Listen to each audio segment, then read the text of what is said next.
Your horoscope for today.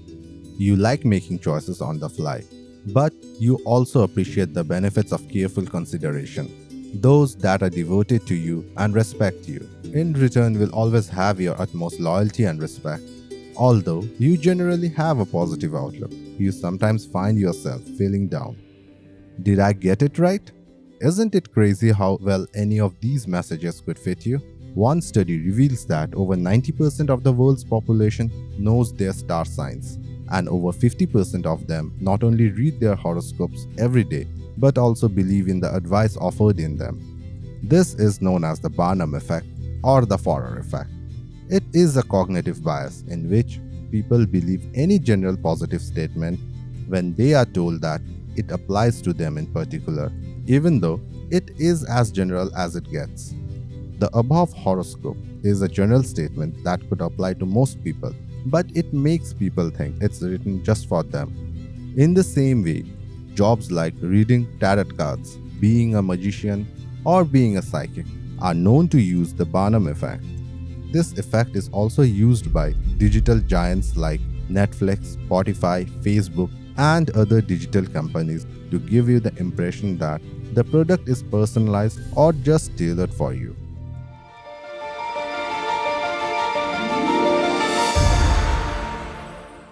The Barnum effect was named after Phineas T. Barnum, a famous showman from the 19th century, whose life story was the basis for the movie The Greatest Showman. Barnum was known for saying, "A sucker is born every minute."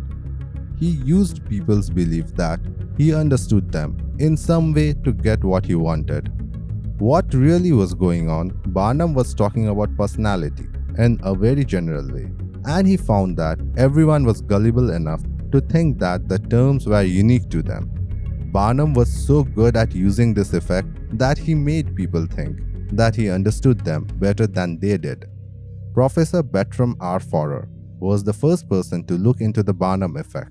Because of this, the bias is also sometimes called the Forer effect. In 1948, he did an experiment on the cognitive effect that is known as the original bias experiment. He gave each student a personality test and gave the whole class feedback. He told his students that each personality survey would be looked at first, and then the results would be given back to each student with feedback on how they did. Then the students were asked to rate how true the description was on a scale from 0, very bad, to 5, very good or excellent. The average score for accuracy was 4.26, but every student actually got the same personality description. You have a strong need for other people to like you and for them to admire you. You have a tendency to be critical of yourself. You have a great deal of unused energy, which you have not turned to your advantage. While you have some personality weakness, you are generally able to reimburse for them. Your sexual adjustment has presented some problems for you. On the inside, you are anxious and insecure. At times, you have serious doubts as to whether you have made the right decision or done the right thing. You like a certain amount of change and variety, and you are not happy when you can't do what you want to do. You pride yourself on being an independent thinker and do not accept others' opinion without satisfactory proof. You haven't find it unwise to be frank in revealing yourself to others. You are outgoing and friendly, and other times you are shy and quiet. Some of your aspirations tend to be pretty unrealistic. You probably already know what the problem is. Forer made up these fake results by putting together different pieces of text he found in a newsstand's astrology book. Sometimes you are outgoing and friendly, and other times you are shy and quiet. Who wouldn't agree with that? In the second half of 1956, an American psychologist named Paul Meehl came up with the term Barnum effect. The term was used after the psychologist stated concern that other psychologists were making broad statements about their patients. One of the oldest and most common example of the Barnum effect goes back almost 2000 years when horoscopes were first made and used for their ability to predict the future. People look to astrology for comfort, encouragement, and an escape from the real world. Even if someone did not believe in astrology, they could still relate to and understand the prediction made just for them in their horoscope. It's all about how people think. It's not about making prediction. All you have to do is to describe the user to yourself. The digital products you buy and use in your daily life can be seen as an example of the Barnum effect in the modern world.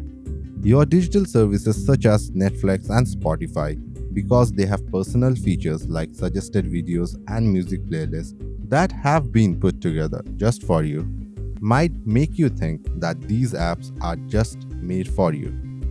But in reality, the different digital companies only offer vaguely personalized services to each of their clients.